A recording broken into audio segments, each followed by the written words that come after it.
And we're back. Hey guys, so first of all, I just want to make a couple announcements real quick. So our conference decided to do something very unique in the last annual conference, and that is that we actually decided to elect a number of younger delegates, which is, I don't think we've ever done that in the history of our conference. And we have 4 of them here today joining us, and so I just want to take a moment for each of them to maybe introduce themselves and to talk about sort of where they are now and maybe a little bit about how they got there. So who wants to kick us off? All right. She has notes. So I'm Keri Pryor. I'm a member of St. Luke Community in Dallas, Texas. I currently serve as the Executive Director of NTC On-Site Camping Ministry, and we are partnered with the North Texas Conference, and we go into underserved communities to put on summer camps right there in communities for people. I also am the Co-Social Action Chair for United Methodist Women, and I consult on maternal and child health with United Methodist Women National. And so how I came to UMC, my mom decided to play and be the music director for UMC Church, Jubilee UMC. And we came from Antioch Missionary Baptist, so that's how I came. So no grand transformation story. I'm Keri Lynn Lucas, and I currently serve on staff at Creekwood United Methodist Church in Allen, Texas. I was previously at Lovers Lane United Methodist Church in Dallas. So I've got to work at 2 very diverse and different churches within our conference. So that's a really exciting thing. I kind of grew up Methodist. My grandfather's life was actually saved by the Methodist Children's Home, which at the time was funded by our connection and no longer is. But he was orphaned upon the discovery that he had polio. And so his parents dropped him off at the only place they thought would take care of him, which was a Methodist Children's Home. So I owe my life to the Methodist connection. And yeah, we grew up going to a Methodist church, was baptized, confirmed, and graduated from the same United Methodist Church my whole life, and came to Dallas for college, got to work an internship with our conference, got to work at Lovers Lane, ended up discerning a call to ministry and a call to seminary and a call to ordination. So the Methodist Church saved my life, and it will very soon, hopefully, also have my life. So. I'm Jessica.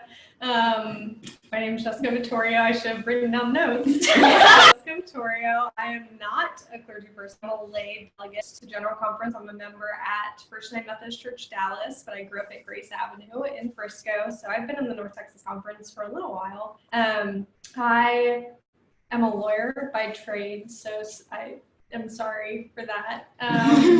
But I own a law firm in Dallas. I work with businesses, and then I'm CEO of a technology platform.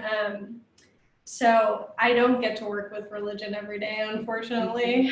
Sometimes, well, anyways. Okay, so how did I come to the Methodist Church? Oh, I was born and raised Methodist.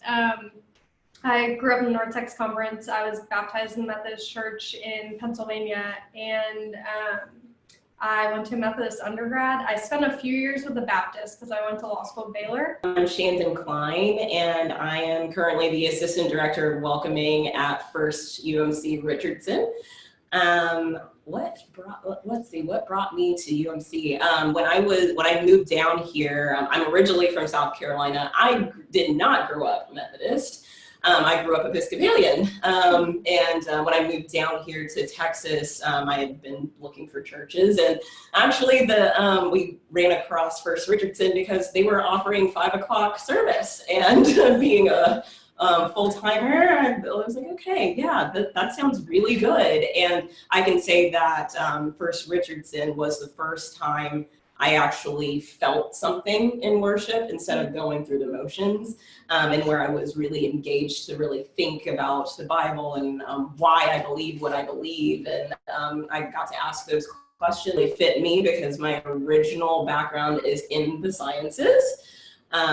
So yeah, it was a wonderful fit for me. And eventually, like, God's funny, and I ended up at First Richardson. My first career was to go towards med school, and ended up getting a job at First Richardson and finding my call to ministry there. And now I am a certified candidate for the North Texas Conference as certified for elder. All right. Well, thank you guys very much for just sharing your story. I just want to remind everybody, I've got a few questions to get us going, but this is the part of the program that we want to ask you to think about what you would ask them. And go to the chat button, go to moderator, and just type in your question, and then we will ask them and see how they respond. So I guess just to kick us off. What does it mean to you that our conference elected you guys to be delegates?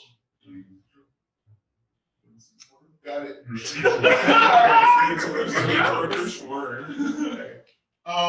So for me, it means the North Texas Conference was crazy enough to finally believe in me. And at the same time, we finally heard the cries that we needed younger faces and older faces. Yes. Any thought? No, I would agree. I think in the room, I feel a lot of pressure, kind of living in this world of being a layperson and aspiring to be a clergy person one day. When I look around the room of our delegation, I see a lot of giants in the conference. And I see a lot of names and faces, and I look at a lot of careers, both those in and outside of the church, that are just full of seeing so much. We actually have 7 adult delegates that are part of our delegation. We have 5 laity and 2 clergy that are under 35. And so I see in our delegation 7 people under the age of 35. And I think, there's so much to be gained from experience and from wisdom and from age, but also like what we gain from having young people who are passionate and who have ideas and who have valid experiences, even if it's not as much. I think the fact that our delegation is leading the charge in that is something that is really incredible. And thank God they heard the cries. I agree with what's been said. I think it means that the conference supports its young people, which having grown up in the Methodist Church or in the North Texas Conference, I knew that the North Texas Conference supported its young people. I've felt that for a long time, but it's been on that. And I said this in the session where they elected delegates, but I think there's so much talk in the church, not focused necessarily on issues as much, but there's so much talk in the church about how do we keep or attract millennials to the church. And the best people to tell you how to attract millennials to the church are millennials. I know, very groundbreaking stuff that I'm sharing here, but it's true. So it's good, I think, not only for us to put a voice in the room, but also for all of the other millennials in the Methodist Church and in the North Texas Conference to know that, their perspectives and their voice are being represented, and that the church and the conference does have a place for them. The first thing that I think of are 2 words of just being humbled by that experience and just affirmed in the call that I had towards polity baby when I had realized that. I was like, oh my name's up there. Like it meant so much. And I mean, I don't know about y'all, but I absolutely felt the Holy Spirit in that room when we did our, both when we did our speeches and when we did the votes. This young lady here, when doing the speeches and asking for all of those who are under the age of 35 to stand, who are on site and saying like, hey, if you don't vote for me, at least give one of us a chance. Like, that was so inspiring. It was an amazing thing to have that affirmation from our North Texas Conference that we were voted in. So let me just throw this question out. I mean, why? Why do you think the North Texas Conference decided to I mean, Worse. Seconded. No, I think that I didn't know, I kind of knew you from school. I didn't know a lot of our young adult delegates until we were in the room for laity session at annual conference. And so there's this like very awkward couple of minutes before voting because you're sitting next to all these people and you're like, I hope you get it. And then in your head, you're like, I hope I get it. I feel called to this, right? And so what was so hard is I was looking at all these perfectly brilliant, capable young people, and I was like, they're only going to pick one of us. Like how, because there's no way. I figured it would be, we were going to have a tokenism moment, and they were going to have a token under 35 and call it a checkbox and move on. And what was so moving was that we did not plan it. We did not We did not pre-conspire, but every single young adult lady session in their speech took time out of their 2 minutes to say, if you don't vote for me, please vote for another young adult. And no other subgroup of persons that were nominees did that. And even like Colin Nichols Richter, who submitted his in advance on a video, like it's not that we all got the bright idea, oh, she did it, so I'm gonna do it. And so I think that, you know, every single young person got up there and did not, nobody bragged, nobody said it has to be me because of this. And I think our conference was really attracted to that humility and to that solidarity and that group think that we had that was not planned, truthfully. Okay, well said. So I'll just check. Do we have some questions? We do have one. Okay, great. Okay, and this is for anyone. Okay. Not knowing what the delegates go through, the preparation more or less of what you anticipated. Oh, it was exactly what I anticipated, mainly because I did the research beforehand. And I'm sure a lot of us kind of did that of really going to those who had been on delegations beforehand to be like, okay, if I'm going to do this speech, you know, and put my name in the hat, I need to know what I am saying yes to if I were to get elected. And so, so I can say that it was pretty much exactly what I expected, and I knew that it was gonna be a lot of work going in, and I prepped on my way in. So at least for me, I can say I was the opposite. it's all good. I filled out the application and then I saw our senior pastor in the hall one day and I was like, oh Andy, by the way, I did this. And he was like, I don't know. I was like, no, it's cool. So yeah, that's, I don't know that I had any expectation. In terms of what has it been like, I think eye-opening from the perspective of, I always think it's important to take into, in any like system, take into account the people, why there are not certain types of people in the room, right? Mm-hmm. And there's a lot of work to be done for the delegation, and I personally have gotten a lot of really great opportunities for other stuff that's like tangentially related, but it's days off work and it's money, and we have conversations about money all the time on the delegation because the conference doesn't pay for everyone to go. And I think these are things that's important to have a firsthand account of, because when we start having conversations about why are there not young people in the room, or why are we not as diverse as we want, like there are systematic reasons why. So taking those things into account, I think, is really helpful for future use. I think that's a really good point. The system itself makes it difficult for young people to be a part of. Yeah, 100. Yeah, for I'm sure. sure there are tons of young people that would love to do it. Yeah.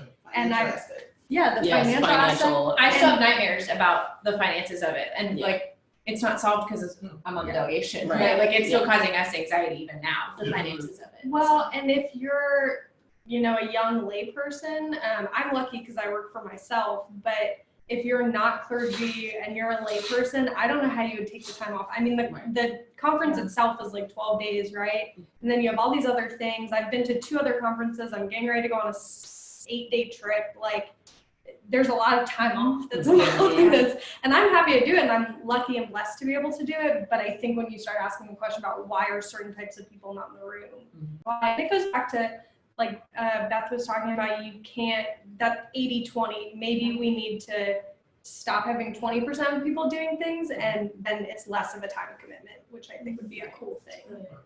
So I'll just check, see if we have a question. If not, then I'll pose another question to you guys. There's a lot of negativity within the denomination right now. Really? Mostly. Yeah, a little bit. It's very positive.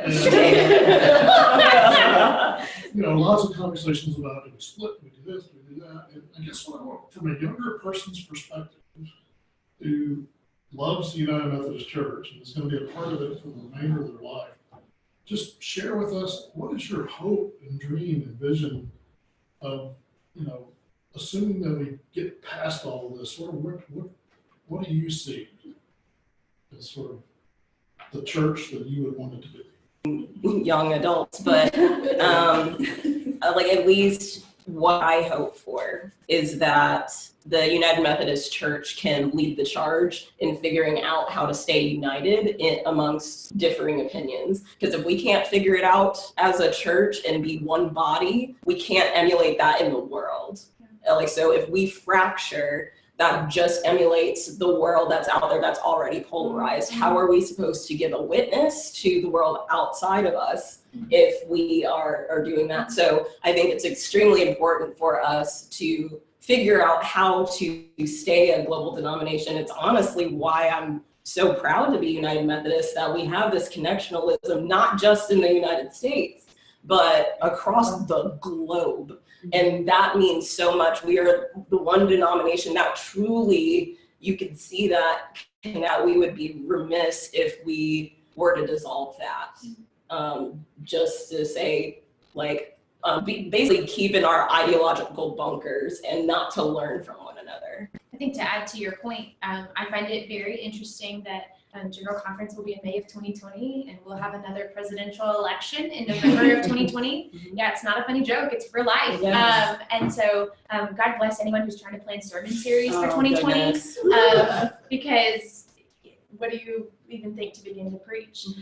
But one thing that I've been saying since February, and I actually got to go observe General Conference this past year. It's part of what inspired me to run for the delegation. And so I was with a group of friends in the airport after we had just seen kind of what we thought is like watching your parents say they want a divorce in the airport. And I said, okay, write down dreams you have for the church. Write down things that you think are, even if they seem impossible, like write them down. And my napkin is actually framed and it sits above my bed. And so I see it every morning. And so Grace, yeah, come on. And so like every good movie, like Destruction, somebody's writing an idea on a napkin at the end, right? And so, a couple of the things that I envision for the church is that we stop hurting people with what we perceive to be doctrine. Doctrine was originally in the Methodist Church, it's understood as a spiritual discipline. It's understood the same as prayer. It's understood the same as scriptural interpretation. I don't pray the same way I did when I was 5 because it's a spiritual discipline that moved and shaped and grew with me, and doctrine is the same, right? And my prayer life shouldn't hurt people. My prayer life shouldn't exclude people. And so neither should my doctrine. But another one of the things that I said was that I want the United Methodist to have different groups of people, but in almost every room I sit in, every single person would call themselves a compatibilist. And so what if our denomination was a room full of compatibilists? And I think that the world is watching to see what the United Methodist Church will do next, and we have a really big opportunity to lead the charge on how our nation goes about differences and how our world goes about differences as well. You want to jump in this? I guess I have to. So I agree. If the UMC can figure out how to follow the Wesley 3 rules, we might be all right. So that means doing good and providing good to all, not just some of our friends that we like or people we're related to, so all people, all humans. And if we do that well, we will somehow stop doing harm. So we have been doing it. It didn't just start last General Conference. It's been going on for a while. And then once you complete those, the last step is a little bit easier. It's not going to be smooth sailing, but staying in love with God will be a lot easier if we can follow the first 2. And so I tell my campers that, so I try to live by that. And so hopefully the UMC can do that.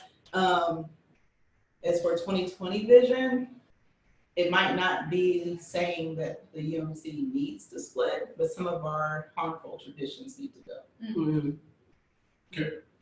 All right, well, so that was sort of a deep question.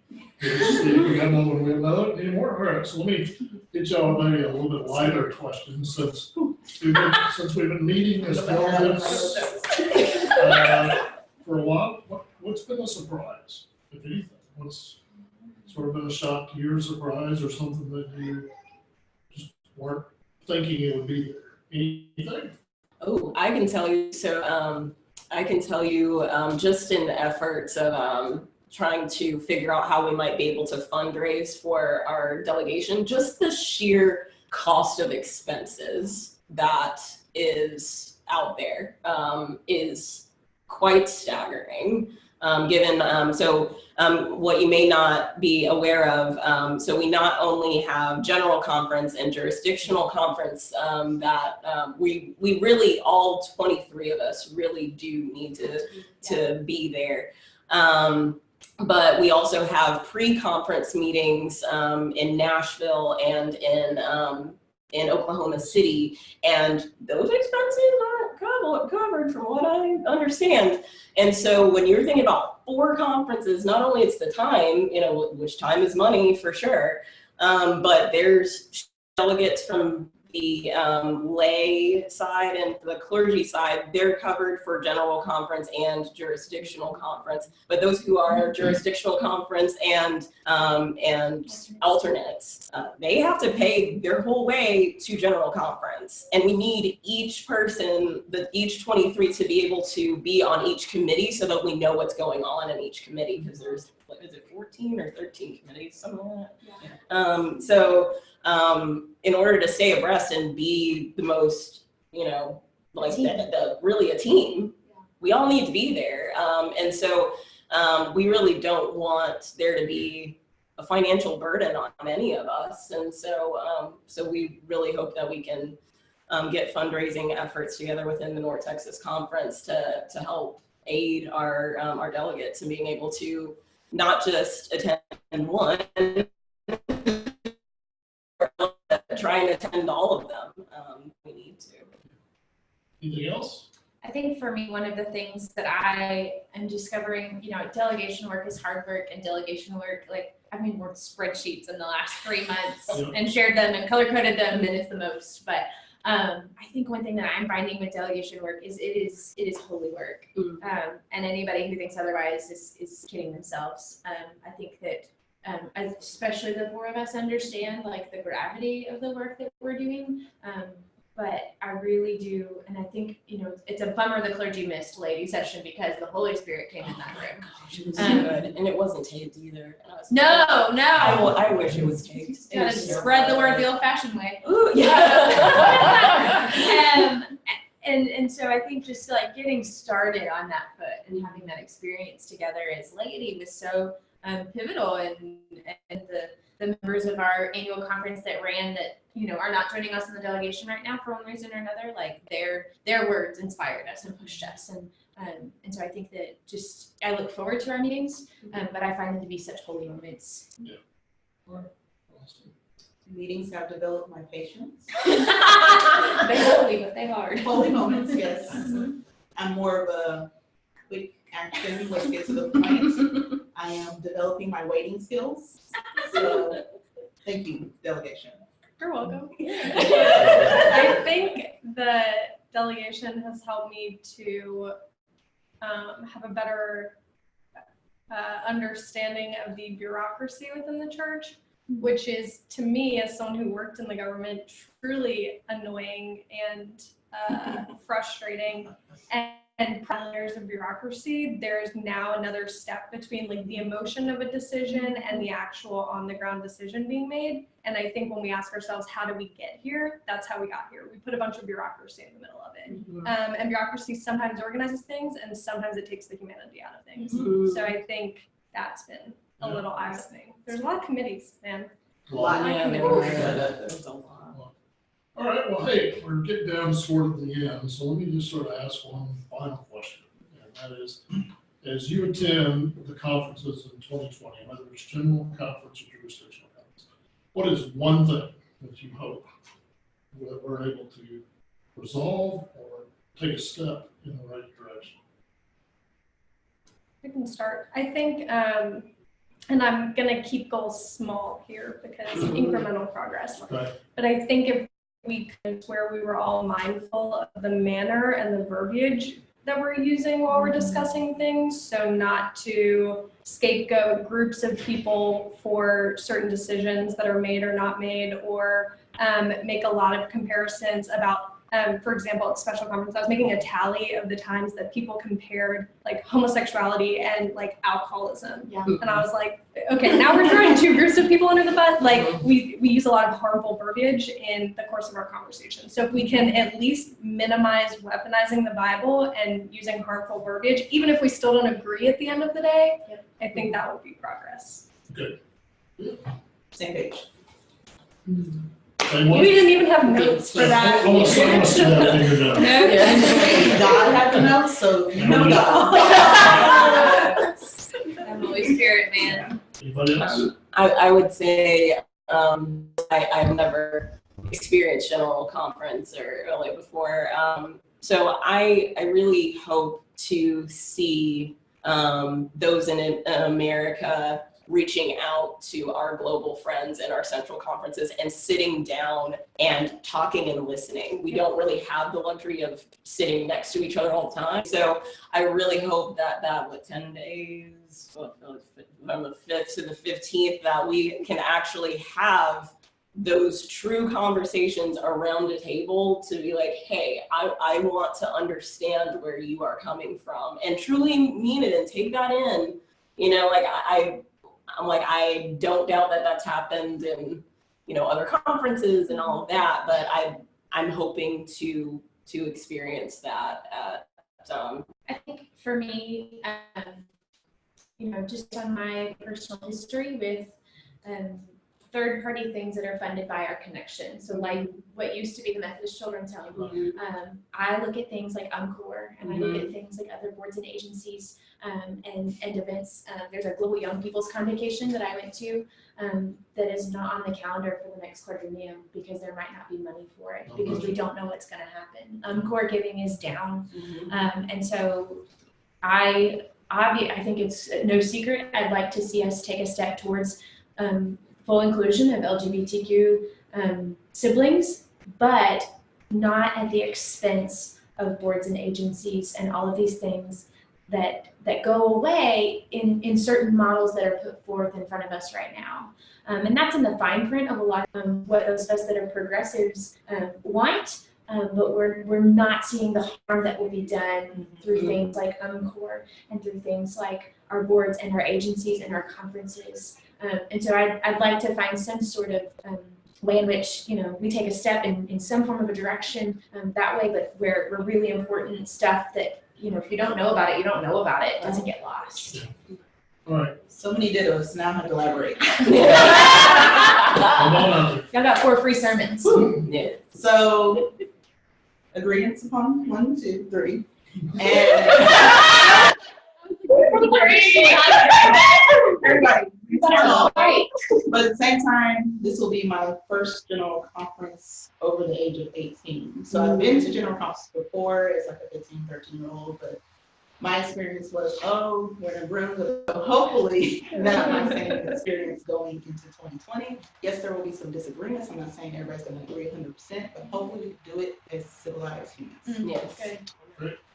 Well, let me sort of close this up, but I want to say thank you to all of you, not only for being here tonight, but in a situation where a lot of our younger people are just leaving the church because they just can't deal with it anymore. I just want to say thank you for not only staying with the church, but stepping up and trying to take an active role in moving things forward. I can't tell you how much I appreciate that as an older white guy. Thank you for your Thank you. So we're going to wrap up tonight. In just a minute, we're going to turn the camera off again. But don't go away because we want to bring a slide up that's got some information for you going forward. And then Don Hamilton's going to lead us in a prayer to put the slide back up. So if you need to take any notes, you can do that at that time. So just sort of hang with us just one more minute.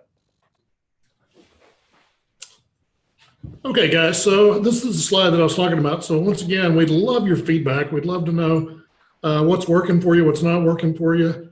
If there's any particular guest or spotlights or panel discussions you would like to have, we would very much like that. Once again, February 11th is going to be our next one of these. And then the last thing we just want to point out is that we created a new YouTube channel. And I know that's a very long address that YouTube puts out there. I believe it's Lady Leadership North Central Texas District, I believe is what it is. But as we get the video recordings back from tonight, then we'll post those out there and let you guys know about that. So, amen. Thank you, Don. So once again, we'll leave this up for about the next 5-6 minutes. With that, I appreciate you joining us and try to stay warm. Thank you.